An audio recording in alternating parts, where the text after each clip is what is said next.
Good morning बच्चों, स्वागत है आप सभी लोगों का एक बार फिर से आज के इस वीडियो लेक्चर में। आज के इस वीडियो लेक्चर में हम हमारे जो पुराना लेक्चर था जिसमें हमने पढ़ा था पॉलिनोमियल के बारे में, वो चैप्टर हम ऑलरेडी स्टार्ट कर चुके हैं। अब उसी चैप्टर को हम और आगे कंटिन्यू बढ़ाएंगे और आज हम पढ़ने वाले हैं relationship between zero and coefficient. Zero के बारे में मैंने आप लोगों को एक इंफॉर्मेशन दे दी थी और आप लोगों को वो चीजें समझ में भी आ गई होगी कि जीरो होते क्या है। और हमने ये देखा था कि अगर हमारे पास कोई लीनियर पॉलिनोमियल है जिसमें कि एक्स वेरिएबल है, अगर लीनियर पॉलिनोमियल है तो उसमें हमें कितने जीरो मिलते हैं बच्चों? One zero. तो वो 1 0 कहां पर होता है? जहां पर कि एक्स की वो वैल्यू जिसे रखने से वाई की वैल्यू क्या हो जाए? जीरो हो जाए। तो वो हमारा 1 0 मिलता था किस केस में? लीनियर पॉलिनोमियल के केस में। वही दूसरी कैटेगरी होती है क्वाड्रेटिक पॉलिनोमियल की। तो क्वाड्रेटिक पॉलिनोमियल के केस में हमें नंबर ऑफ जीरोस कितने मिलेंगे? 2 जीरोस मिलेंगे और क्यूबिक वाले केस में मिलेंगे 3 जीरोस। अब उन्हीं चीजों को हम यहाँ देखेंगे एज ए रिलेशनशिप। मतलब रिलेशनशिप हमको बतानी है कोएफिशिएंट की जीरो के साथ। तो चलो एक एग्जाम्पल से मैं शुरुआत करता हूँ। हमने लास्ट टाइम एक एग्जाम्पल देखा था। तो एग्जाम्पल कुछ ऐसा था कि 2x + 3 ये इक्वेशन हमने ली थी। ये किस तरह की इक्वेशन है मैं फिर आपको बता देता हूँ। ये एक प्रकार की लीनियर इक्वेशन है, ठीक है। ये हमारी लीनियर इक्वेशन है। तो हमने क्या देखा था कि अगर इसके जीरो पता करना है, हमें इसके जीरो पता करना है, तो हमने क्या किया था? इस इक्वेशन को किसके इक्वल रख दिया था? जीरो के इक्वल। उसके बाद हमने यहाँ से 2x को यही रखा था, इस +3 को हम ले गए थे इक्वल के उस साइड में, -3 हो गया था। तो यहाँ से हमने देखा था कि x की वैल्यू क्या आ रही थी हमारी? -3/2। क्यों? क्योंकि इस x की वैल्यू को ये रखने से y की वैल्यू क्या मिलेगी? मुझे 0 मिलेगी, ठीक है। तो ये हमने क्या निकाला था? एक लीनियर इक्वेशन के केस में जीरो। ये तो एक तरीका हो गया कि हम उसको इक्वेशन को जीरो के बराबर रखें और जीरो को कैलकुलेट करें। एक दूसरा भी तरीका है जो कि शॉर्टकट तरीका है और वही हमें एग्जाम में यूज भी करना है। क्या तरीका है समझ लो। ये आपके लिए समझ लो कि ये हमारा पहला प्रोसीजर थी जिससे हमने जीरो पता करा। दूसरा ये बोलता है कि अगर आपके पास ये इक्वेशन है 2x + 3, ये कौन सी इक्वेशन है बच्चों? लीनियर इक्वेशन है। मतलब ये किस फॉर्म में है? ax + b के फॉर्म में, ठीक है। ये डिवाइड नहीं है, एक लाइन खींच दी मैंने खाली। ये किस फॉर्म में बच्चों? ax + b के फॉर्म में, जहां पर ये a की वैल्यू क्या है? 2 है और यहाँ पर b की वैल्यू 3। मतलब यहां से निकाल दिया मैंने, a की वैल्यू 2 है और b की वैल्यू 3, ठीक है। तो अगर हमें इस केस में इसका जीरो पता करना है, क्या पता करना है? जीरो। तो वो डायरेक्टली आप निकाल सकते हो। वो इक्वल होता है किसके? 0 इज इक्वल टू -b/a। मतलब आपको क्या फॉर्मूला यूज करना है जीरो निकालने के लिए? ये वाला -b/a। मतलब b की वैल्यू क्या है हमारे पास? हमने क्या करा? इस इक्वेशन को उसके जनरल फॉर्म से कंपेयर किया और जनरल फॉर्म से कंपेयर करके हमने a की और b की वैल्यू निकाल ली। ये हमारा पहला काम है। जैसे हमें a और b की वैल्यू निकल जाती है तो हमें क्या रखना है? इस जगह पर रखना है, क्योंकि जीरो की वैल्यू ही होती है -b/a। मतलब -b, मतलब -b की वैल्यू कितनी है बच्चों? 3 और a की वैल्यू कितनी है? a की वैल्यू 2 है। क्या हमें यही जीरो मिला था इस केस में? यही वैल्यू मिली थी -3/2। ये थी हमारी -3। मतलब अब आपको समझ में आ गया होगा कि हम इस टेक्निक से भी किसी इक्वेशन का जीरो निकाल सकते हैं, लीनियर इक्वेशन का। और लीनियर इक्वेशन का जीरो ऐसे भी निकाला जा सकता है, जिसमें कि -b/a, बस b की वैल्यू रखो, a की वैल्यू रखो और हमारा जीरो हमारे सामने आ जाता है, ठीक है बच्चों। तो ये हमारा पहला केस था जिसमें हमने लीनियर इक्वेशन के बारे में। अब हम आगे बढ़ते हैं, जो कि हमारे टॉपिक के हिसाब से, चैप्टर के हिसाब से बहुत जरूरी है। वो है हमारा क्वाड्रेटिक इक्वेशन और क्यूबिक इक्वेशन। ध्यान देना, बहुत आसान चीजें हैं, आपको एक बार में ही समझ में आ जाएगी। बस आप इन वीडियो को प्रॉपरली देखें तो खुद से उन क्वेश्चन को ट्राई करें, ठीक है। अब हम केस ले रहे हैं क्वाड्रेटिक इक्वेशन। क्वाड्रेटिक इक्वेशन, ठीक है। तब इसके जीरोस हमें कैसे पता करना है, ठीक है। तो इसको समझने के लिए मैं आपको एक एग्जांपल के थ्रू समझाना चाहता हूं कि अगर मान लो हमारे पास कोई इक्वेशन है, जैसे कि एक इक्वेशन दे दी x² + 7x + 7x+10। अगर हमारे पास ये इक्वेशन है, हमें क्या करना है बच्चों? इस क्वाड्रेटिक इक्वेशन के जीरोस पहले निकालना है, जीरो, और उन जीरो के कोफिशिएंट के साथ में रिलेशनशिप देखते हैं, मतलब उनका संबंध कैसा है, रिलेशनशिप कैसी है वो हमें पता करना है। तो ये हमारी इक्वेशन हो गई। ठीक है, पहला काम तो हम क्या करते हैं, जो कि हम हमेशा से करते हैं कि एक क्वाड्रेटिक इक्वेशन के फैक्टर करेंगे। क्या करेंगे, फैक्टर, मतलब उसको दो टुकड़ों में बांटना है। और वो हम कैसे करते हैं, हमने ये चीज कहीं देखी थी कि जो मिडल में लिखा है, मिडल में क्या लिखा है बच्चों, 7, तो हमें 7 यहां हमने लिख दिया। फिर ये जो 10 है, इधर इस एक्स स्क्वायर के साथ में कुछ नहीं, मतलब क्या है, 1 है, मतलब इस 10 का मल्टीप्लाई मैंने 1 में किया, कितना आया, 10 आया। मतलब हमें ऐसे दो नंबर ढूंढना है। सुनना मेरी बात, कि मैंने क्या करा, बीच में मेथड हम कौन से लगा रहे हैं, मिडल टर्म को स्प्लिट करना है, क्योंकि हमको इसको फैक्टराइज करना है। तो हमने देखा कि मिडल में हमारे पास 7 है, हमने लिख दिया उसे। फिर हमने जो लास्ट और लास्ट वाले नंबर है उन दोनों को आपस में मल्टीप्लाई कर दिया, कितना है, 10। मतलब हमारा टास्क जो है वो ये बोलता है कि हमें ऐसे दो नंबर ढूंढना है जिनको आपस में जोड़ू तो 7 मिले, तो दोनों को मल्टीप्लाई करूं तो 10 मिले। तो ऐसे दो नंबर कौन से हो सकते हैं, खाली वो ऐसे दो ही नंबर हो सकते हैं। जैसे कि मैं इनका सही एग्जांपल बता दूं कि 10 और 7 चाहिए था, तो मैंने ऐसे दो नंबर ले लिए, मान लो 5 + 2। क्या 5 + 2 7 होता है, मतलब दोनों नंबरों को जोड़ रहे हैं तो 7 मिल रहा है। और वहीं इन्हीं दोनों नंबरों को जब मैं मल्टीप्लाई करूंगा 5 × 2, तो क्या मुझे 10 मिल जाएगा। मतलब हमें जो रिक्वायरमेंट है उस हिसाब से क्या चीज फुलफिल होना चाहिए, ये वाली कंडीशन फुलफिल होना चाहिए। तो ये कंडीशन किस वाले केस में फुलफिल हो रही है, वो 5 और 2 हमारे दो नंबर हो गए। तो हम क्या करेंगे इस इक्वेशन में, x² + 7 की जगह हम क्या लिख देंगे, 5 + 2। x जैसा था वैसा ही है, 10 जैसा था वैसा ही है, आगे बढ़ते जाएंगे x²। अब इस ब्रैकेट को ओपन कर लेंगे, 5 का मल्टीप्लाई x में 5x + 2 का मल्टीप्लाई x में 2x + 10। फिर हम इन दोनों में से और इन दोनों में से चीजें कॉमन लेंगे। तो हमने अगर इन दोनों में से क्या कॉमन हो सकता है, x कॉमन लिया, यहाँ बचा x + 5, और यहाँ से 2 कॉमन लिया तो यहाँ पर भी बचा x + 5। ये x + 5 2 टाइम्स से इनको एक बार लिख दिया कॉमन लेकर, और यहाँ पर क्या बचा हमारे पास, x + 2। ठीक है, मतलब इस क्वाड्रेटिक इक्वेशन के ये दोनों क्या हो गए, फैक्टर हो गए, दो टुकड़े हो गए, ये फैक्टराइजेशन कहलाता है। तो जैसे हम अब हमको क्या निकालना है, इनके जीरो निकालना है। इस क्वाड्रेटिक इक्वेशन के जो क्वाड्रेटिक इक्वेशन थी इसके क्या निकालना है बच्चों, जीरो निकालना है। तो हम क्या करेंगे, पहले इस वाले को 0 के बराबर रखेंगे और फिर इस x + 2 को भी 0 के बराबर रखेंगे। तो ये क्या हो गया, x = ये +5 उधर जाकर क्या बना देगा, -5, और ये यहां से क्या मिलेगा, x की वैल्यू +2 मिलेगा। तो ये -5 और -2 ये क्या है, इस इक्वेशन के जीरो है। आई बात समझ में। जैसे हमने लीनियर इक्वेशन के लिए भी क्या करा था, इक्वेशन को = 0 रखा था और x की वैल्यू निकालनी थी, तो वो 0 है। और उसके बाद हमने उसका एक शॉर्टकट तरीका भी देख लिया कि 0 निकालने के लिए आप डायरेक्ट -b/a करो, मतलब b की वैल्यू b की जगह रखो, a की जगह a की वैल्यू रखो, आपका 0 निकल जाएगा। सेम यहाँ पर भी कि एक इक्वेशन को हमने फैक्टराइज किया और वहां से 2 0 निकाल दिए। तो एक तो ये तरीका है ही हमारे पास, पर एक दूसरा तरीका जो कि हमें यूज करना है, दूसरा तरीका क्या बोलता है कि इसमें भी आप ऐसा ही शॉर्टकट लगा सकते हो। कैसे, देखो अभी याद रखना कि यही इक्वेशन लेके चले थे अपन, हमारे पास 2 0 आ गए, -5 और -2। अब देखो दूसरा तरीका क्या होता है। दूसरा तरीका यही है कि ये इक्वेशन किस फॉर्म में, क्वाड्रेटिक इक्वेशन का जनरल फॉर्म क्या होता है, ये होता है x² + bx + c। मतलब यहां से वैल्यू कंपेयर करो, यहां पर कुछ नहीं है, मतलब 1 है, मतलब a की वैल्यू क्या हो गई 1, ये लिखो यहाँ पर a की वैल्यू 1, फिर b की वैल्यू क्या हो गई 7, ये b की वैल्यू 7, और c की वैल्यू कितनी हो गई बच्चों 10। मतलब खाली जो इक्वेशन हमने दे रखी थी उसको उसके जनरल फॉर्म से हमने क्या किया, कंपेयर किया, और हमने a b c तीनों की वैल्यू निकाल ली। अब आप देखो कि अगर वो बात करता है किसकी, सम ऑफ जीरो, दो चीजें होती हैं यहाँ पर क्वाड्रेटिक इक्वेशन की केस में, दो चीजें होती हैं। पहला होता है, ध्यान रखना और ये लिख के रख लेना, आपके पास बुक में भी मिलेगा, sum of zero. Sum of zero एक चीज ये होती है, और एक तरफ होता है product of zero. Product of zero, ठीक है। सम ऑफ जीरो मतलब जीरो का क्या करना है, सम जोड़ना है जीरो को। तो जीरो को जोड़ना मतलब यहां पर ऐसा लिखा रहता है अल्फा प्लस बीटा।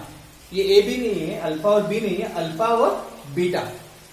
यहां पर क्या करना है, सम करना है, इसलिए दोनों को जोड़ दिया। और यहां पर क्या करना है मुझे, प्रोडक्ट मतलब मल्टीप्लीकेशन, मतलब दोनों को मैंने क्या कर दिया बच्चों, मल्टीप्लाई कर दिया। अब आगे देखो कि अगर दोनों को सम किया है, मतलब हमारा पहला जीरो इस वाले केस में क्या निकला था बच्चा, -2 और -5 के दोनों निकले थे। फिर इन दोनों को जोड़ो, देखो सब 1 बाय 1 स्टेप बाय स्टेप में समझा रहा हूं कि -2 पहला जीरो था प्लस दूसरा जीरो क्या था -5, दोनों को जोड़ देते हैं, हमें क्या मिलता है, क्या मिलता है बच्चों, -2 और एक प्लस माइनस मिलकर हो जाएगा -5, तो -2 और -5 मतलब हमें कहीं ना कहीं -7 मिलेगा। चलो इन दोनों को मल्टीप्लाई भी कर देते कि -2 का मल्टीप्लाई -5 में कितना मिलेगा, माइनस और माइनस मल्टीप्लाई हो जाएंगे प्लस, और 2 का मल्टीप्लीकेशन 5 में होगा, 2 5 जा 10।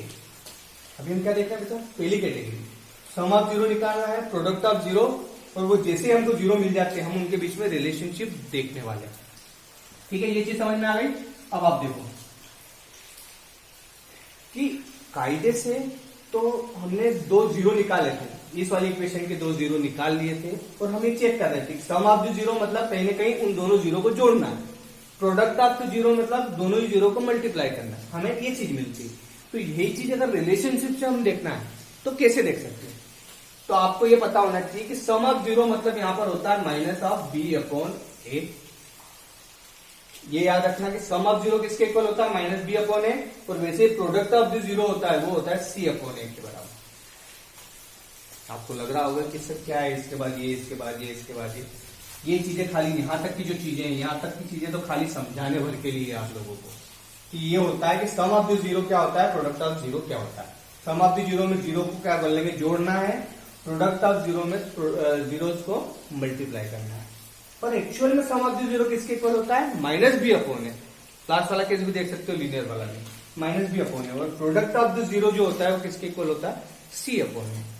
और इसको अब रिलेशनशिप के टर्म में लिखना है हमको, मतलब इधर वाली चीजें मैं सारी मिटा रहा हूं क्योंकि वो चीजें खाली समझाने के लिए थी आपको।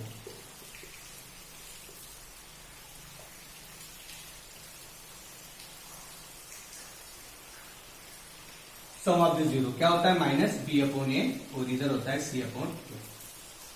जीरो वाली चीज भी मिटा देते हैं। ठीक है, अब ये तो बात हो गई कि जीरो जीरो कैसे निकालना है, हमने निकाल दिए। अब उसी जीरो का रिलेशनशिप किसके साथ देखना है, कोएफिशिएंट के साथ। तो बहुत सिंपल है, ये माइनस साइन है, ये माइनस ऐसे ही रहेगा। बी, ये बी जो है, बी क्या है अपनी इक्वेशन में, देखो आप, बी किसका है, एक्स का कोएफिशिएंट है, मतलब कोएफिशिएंट ऑफ एक्स।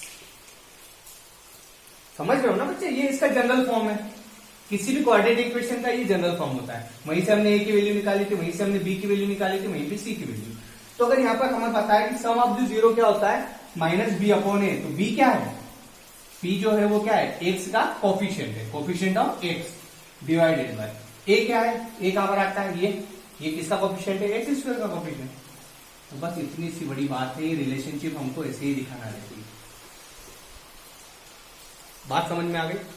वैसे c/a लिखना है, तो c यहां पर c क्या है, किसी का कोएफिशिएंट है क्या, नहीं है। a जो है वो x स्क्वायर का कोएफिशिएंट है, b जो है वो x का कोएफिशिएंट है, बाकी जो c है वो किसी का कोएफिशिएंट नहीं, वो एक कांस्टेंट टर्म है, कांस्टेंट है। तो आपको यहां लिखना है खाली कांस्टेंट टर्म को डिवाइडेड बाय वही coefficient of x square, coefficient of x square. आई बात समझ में। ये जो चीजें मैंने यहाँ पर लिखी है यही आपके लिए सबसे मेन चीज है, वेरिया आईएमपी, और इस पे क्वेश्चन आपको पक्का आता है एग्जाम में कि अगर इक्वेशन हमें दे रखी है क्वाड्रेटिक इक्वेशन, उसको जनरल फॉर्म से कंपेयर करो, वहां से किसकी वैल्यू निकाल लो, ए, बी और सी की वैल्यू। अगर वो बोलता है कि सम ऑफ द जीरो निकालो, तो सम ऑफ द जीरो कहां से निकलेगा, -b/a। मतलब अगर इस एग्जाम्पल में हम देखें तो -b/a से क्या निकलेगा, सम ऑफ जीरो। तो -b/a मतलब माइनस बी की वैल्यू कितनी है, देखो बी की वैल्यू 7, तो 7, और ए की वैल्यू कितनी है, देखो 1, तो ये तो -7/a क्या होता है, -7। ये हमारा सम ऑफ द जीरो है। दूसरा प्रोडक्ट ऑफ द जीरो निकालना है, तो प्रोडक्ट ऑफ द जीरो होता है c/a। सी की वैल्यू कितनी है बच्चों, 10, और ए की वैल्यू 1, 10/1 मतलब 10। ये हो गया प्रोडक्ट ऑफ द जीरो। ये लिखने के बाद हमको उसका लिखना है कि माइनस कोएफिशिएंट ऑफ एक्स और कोएफिशिएंट ऑफ एक्स स्क्वायर, और इधर लिखना है constant term upon coefficient of x square. कितनी बातें समझ में आ गई बच्चों, बहुत आसान चीज है। इतना समझने के बाद, इतना लिखने के बाद, बुक में देखने के बाद खुद से क्वेश्चन ट्राई करो, आपको इजीली चीजें समझ में आ जाएगी। चलो एक और क्वेश्चन मैं आपको करवाता हूँ ताकि आपको चीजें और क्लियर हो जाए, ठीक है।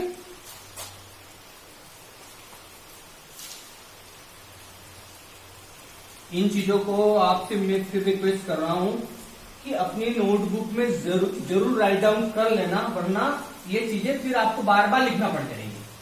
एक जगह लिख लो और उसकी हेल्प लेते जाओ और अपने क्वेश्चन सॉल्व करते जाओ। यही तरीका है कि हम बहुत आसानी से 10th का मैथमेटिक्स कर सकते हैं। ठीक है,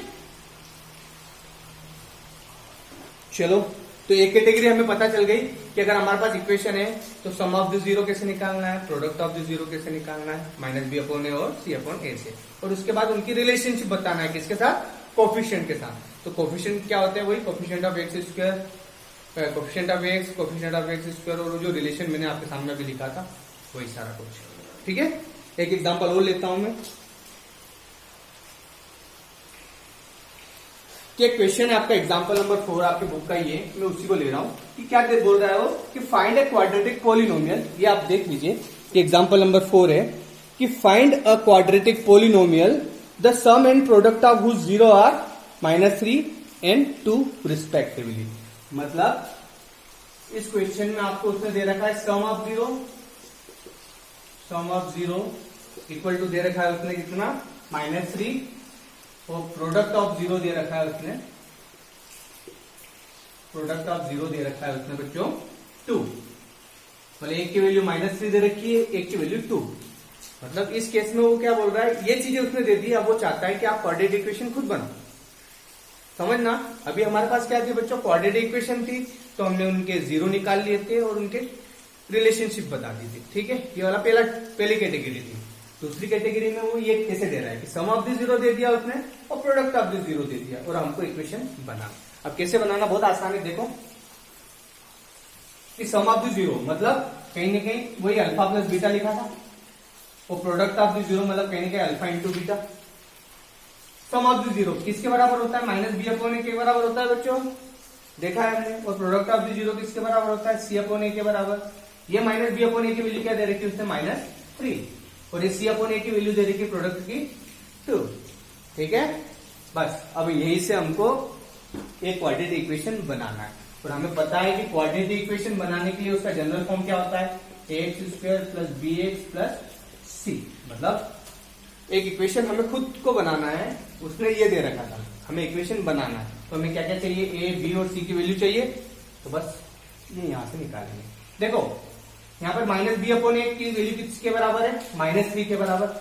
यहाँ माइनस है, यहाँ माइनस है, यहाँ b है, यहाँ पर 3 है, पर a, यहाँ पर a है, नीचे कुछ भी नहीं है, मतलब कुछ नहीं है मतलब 1 तो है, कुछ नहीं है मतलब 1 तो है।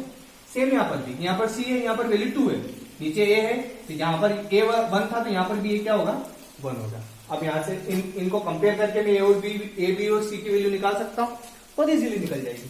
देखो b की वैल्यू कितनी है, 3, बी की वैल्यू -3 मत लिख देना, क्योंकि माइनस ऑलरेडी फॉर्मूले में ही लगा हुआ है, माइनस ऑफ बी अपॉन ए, मतलब माइनस तो रहेगा ही रहेगा। बी की वैल्यू खाली क्या है, 3। वैसे ए की वैल्यू कितनी है, 1, और सी की वैल्यू कितनी है बच्चों, 2। ये तीनों वैल्यू निकल गई, ए बी और सी की। इन्हीं तीनों वैल्यू को इस इक्वेशन में रख दो, काम हो जाएगा। ए क्या है, ये ax², मतलब ए की जगह 1 है तो 1x² प्लस बी क्या है, 3 है, 3x प्लस सी कितना है, 2, ये 2। तो ये हमारी इक्वेशन बन चुकी है। 1 को चाहो हटा दो, कोई फर्क नहीं पड़ता उससे। तो x² प्लस 3x प्लस 2, ये हमारी इक्वेशन बन गई। किसी को कुछ भी डाउट हो बच्चों, ये मैंने आपका बुक का एक एग्जाम्पल लिया था और आपको समझा दिया। समझ में आ रही मेरी बात है? खुद से भी ट्राई करना पड़ेगा बच्चों, मैं कितना भी चिल्ला लूं, कितना भी समझा दूं, जब तक खुद से ट्राई नहीं करोगे आपको चीजें समझ में नहीं आएगी। और जहां आपने एक बार ट्राई करके तो फिर ये बिल्कुल रटा जाएगी, ऐसा लगेगा कि बहुत आसान है। सम ऑफ द जीरो क्या होता है, -b upon a, product of the zero क्या होता है, c अपॉन ए। और ये sum of the zero, product of the zero हम किस कैटेगरी में देख रहे हैं, क्वाड्रेटिक इक्वेशन में। ठीक है, जैसे हमको जीरो और सम ऑफ द जीरो या प्रोडक्ट ऑफ द जीरो पता है, तो ए बी सी की वैल्यू निकालना है, इक्वेशन में रखना है, काम हो गया हमारा, बस फिनिश। ठीक है, तो ये चीजें थी, आप लोगों को पता होना चाहिए, मैंने आपको समझा दी है। वैसे अगर हमारे पास क्यूबिक पॉलिनोमियल हो, मतलब कैसा पॉलिनोमियल है बच्चे, क्यूबिक पॉलिनोमियल।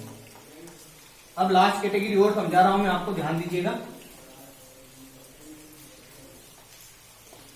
क्वाड्रेटिक में sum of zero, product of the zero में समझ में आ गया। अब हमारे पास इक्वेशन कैसी, क्यूबिक इक्वेशन है। तो क्यूबिक इक्वेशन जनरल फॉर्म क्या होता है, ये होता है ए एक्स क्यूब पावर 3 होती है ना, फिर बी एक्स स्क्वायर प्लस सी एक्स प्लस डी, मतलब यहाँ पर ए भी आएगा, बी भी आ रहा है, सी भी आ रहा है और डी भी आ रहा है। ठीक है, तो इस वाले केस में हमको सम ऑफ जीरो और प्रोडक्ट ऑफ द जीरो पता होना चाहिए। ठीक है, तो सबसे पहला होता है sum of zero. Sum of zero लिख लो ना, कहीं नहीं मिले अगर आपको। सम ऑफ द जीरो मतलब यहाँ पर alpha plus beta plus gamma भी आता है, मतलब क्योंकि हमको पता है ना जीरो कितने मिलने वाले हैं। क्यूबिक के केस में 3 जीरो, एक जीरो ये रहा, दूसरा जीरो ये रहा, तीसरा जीरो ये रहा, इन तीनों को जोड़ रहा है, तो वो किसके बराबर है यहाँ पर माइनस बी अपॉन ए। ये समा था वैसा यहाँ पर भी ये कोई फर्क नहीं है। दूसरा प्रोडक्ट ऑफ जीरो, तो यहाँ पर क्या हो जाएगा, प्रोडक्ट हो जाएगा। तो प्रोडक्ट कैसा हो जाएगा ये ध्यान रखना है हमको। अब यहाँ पर एक वेरिएबल नहीं है, अल्फा बीटा गामा तीनों को आपस में ऐसे मल्टीप्लाई कर दिया। बस हमें ये ध्यान रखना है कि यहाँ पर प्रोडक्ट ऑफ द जीरो दो तरीके से होगा, alpha beta plus beta gamma plus gamma alpha beta, beta gamma, gamma alpha. ठीक है, और वो किसके इक्वल होगा बच्चों, सी अपॉन ए के। ठीक है, एक इक्वेशन ये है हमारी जो सम ऑफ द जीरो बताती है, minus b upon a, product of the zero c upon a. तो तीसरा होता है तीनों का आपस में मल्टीप्लाई, अल्फा बीटा और गामा, और वो इक्वल होता है किसके, minus of d upon a. क्यों, क्योंकि डी भी क्यों आ गया, क्योंकि हमारे जनरल फॉर्म में ए भी आता है, बी भी आता है, सी भी आता है, डी भी आता है। इक्वेशन आप कोई सी भी लेकर ये चीजें समझ सकते हो। ठीक है,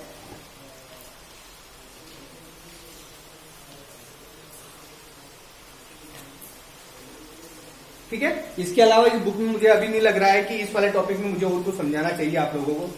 सिंपली है सम ऑफ द जीरो हमें पता होना चाहिए क्या होता है, प्रोडक्ट ऑफ द जीरो क्या होता है, हमें तीनों चीजें पता होना चाहिए। जैसे ही अगर हमें ये चीजें पता है तो हमसे हर क्वेश्चन सॉल्व हो जाएगा, कुछ भी आपको डाउट नहीं रहेगा। फिर से आपको बता दूं कि सम की बात करेंगे अगर क्वाड्रेटिक वाली केस में तो अल्फा प्लस बीटा, प्रोडक्ट मतलब अल्फा इंटू बीटा, किसके इक्वल होता है, ये माइनस बी अपॉन ए इक्वल ये होता है सी अपॉन ए। ये किसके होता है, माइनस कोफिशिएंट ऑफ बी क्या होता है, coefficient of x upon coefficient of x square. ठीक है, तो इतना आसान है, सब याद हो जाएगा 2 मिनट में। ये भी यहाँ पर कोफिशिएंट ऑफ एक्स स्क्वायर है और यहाँ पर क्या है, कांस्टेंट टर्म। ठीक है, ये सिंपल सी चीजें हैं। आपको कुछ भी दे सकता है वो, पहले या तो हो सकता है वो इक्वेशन दे दे, कुछ भी दे दे, मान लो जैसे x square plus 7x plus 10 देगा था हमने, तो इक्वेशन अगर दे दे तो हमें पहले क्या करना है, फॉर्मूले में रखकर पहले तो कंपेयर करना है कि ए की वैल्यू कितनी है, जैसे यहाँ पर 1 थी, बी की वैल्यू क्या थी 7 थी, सी की वैल्यू 10 थी। फॉर्मूले में रखना है और पहले क्या निकालना है, सम ऑफ द जीरो रख दो। सम ऑफ जीरो क्या होगा बच्चों, माइनस बी अपॉन ए, मतलब माइनस बी की वैल्यू कितनी है 7 है, तो माइनस 7 अपॉन ए की वैल्यू 1, मतलब क्या आ गया -7। दूसरा प्रोडक्ट ऑफ द जीरो मतलब सी अपॉन ए, सी की वैल्यू कितनी 10 अपॉन 1 मतलब 10। इतना सा काम होगा बस, और उसके बाद इनकी रिलेशनशिप बता दो, काम हो जाता है, हमारा क्वेश्चन हो जाता है। तो दूसरे में हो सकता है वो पहले ये दे दे, तो उससे हमको क्या बनाना है, इक्वेशन। अभी इक्वेशन दे रखी थी तो हमने zero, sum of the zero और प्रोडक्ट ऑफ द जीरो निकाल लिए थे। और कहीं अगर वो सम ऑफ द जीरो और प्रोडक्ट ऑफ द जीरो दे दे और बोले इक्वेशन बनाना है तो हम वो भी कर सकते हैं, सिंपल है। ठीक है, तो क्वाड्रेटिक का केस और क्यूबिक के केस, इन दोनों क्वेश्चन आप लोग बिल्कुल सॉल्व कर लीजिएगा, बहुत आसान क्वेश्चन है, बन जाएंगे आपसे। पहले सॉल्व एग्जांपल करना जो कि बुक में आपके पास दिए हैं, और उसके बाद एक्सरसाइज को ट्राई करना। ठीक है, कुछ क्वेश्चन अगर आपसे नहीं भी बनते हैं तो ज्यादा हमको पैनिक होने की जरूरत नहीं है। अगर नहीं होते हैं तो उसे वहीं के वहीं रहने दो। अगर हमारा कोई सीनियर हमारे पास अवेलेबल है, यार हमारे गाँव में है या जगह पर है, तो उससे डिस्कस कर लीजिएगा। फिर भी अगर आपको समझ में नहीं आता है तो आपके डाउट किसी भी दिन आपके स्कूल में आकर, क्योंकि अभी स्कूल में आना अलाउड नहीं है, आप वो डाउट को अपने पास रखिए, कॉपी में लिख के रख लीजिए। जब भी हमें मौका मिलेगा हम उन चीजों को डिस्कस कर लेंगे। पर ऐसा नहीं है कि हम उस डाउट के चक्कर में दूसरे क्वेश्चन सॉल्व नहीं करें। हो सकता है हमसे 10 क्वेश्चन है, 10 में से दो हमें समझ में नहीं आ रहा, पर 8 तो समझ में आ गए ना, वही हमारे लिए बहुत है। अभी इस कैटेगरी में, इस सिचुएशन आपको मैं गारंटी देता हूँ कि एक समय आएगा जब आपको 10 बनने लग जाएंगे, पर अभी 8 बन रहे हैं ना, तो हम उसी में खुश रहें, चलेगा, कोई फर्क नहीं पड़ता। 2 नहीं बन रहे, हम 2 कभी भी डिस्कस कर लेंगे। ठीक है, तो अभी इस वीडियो लेक्चर में इतना ही। आगे हम पढ़ेंगे इसमें, आगे हमारा डिवीजन एल्गोरिथम फॉर पॉलिनोमियल। इस सेकेंड चैप्टर का लास्ट टॉपिक है वो डिवीजन एल्गोरिथम ऑफ पॉलिनोमियल।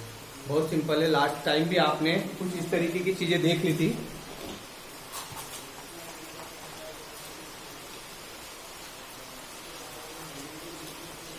ये सारी चीजें आपको शायद याद नहीं हो, पर मैं बता देता हूँ कि कुछ इस तरीके से हमने डिवाइड कर रहे थे। इधर अगर ये इक्वेशन दिए, इधर ऐसा 7x + 15 ऐसा दिया, तीन पॉलिनोमियल को हमने डिवाइड किया था। तो डिवाइड करा था, तो यही हमारे डिवीजन एल्गोरिथम में आने वाला है कि एक डिवीजन एल्गोरिथम क्या बोलती है। बहुत सिंपल चीज है। मैं अगले वीडियो लेक्चर में आप लोगों के सामने ये चीजें लाऊंगा। तब तक आप पहले वीडियो लेक्चर में जो हमने डिस्कस करा था कि एक पॉलिनोमियल क्या होता है, जीरो क्या होता है। लीनियर पॉलिनोमियल में कितने जीरो होते हैं? 1, क्वाड्रेटिक में 2 जीरो, क्यूबिक में 3 जीरो। फिर वो ग्राफ के थ्रू भी मैंने आपको एक्सप्लेन किया था।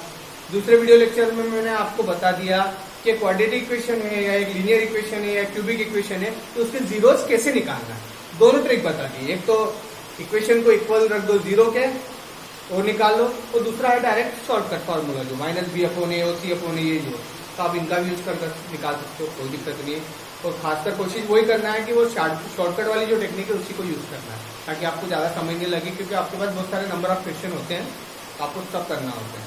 ठीक है, तो आज के इस वीडियो लेक्चर में बस इतना ही। नेक्स्ट वीडियो लेक्चर में मैं आपके सामने डिवीजन एल्गोरिथम पढ़ाऊंगा मैं आपको। तब तक धन्यवाद, पढ़ते रहिए।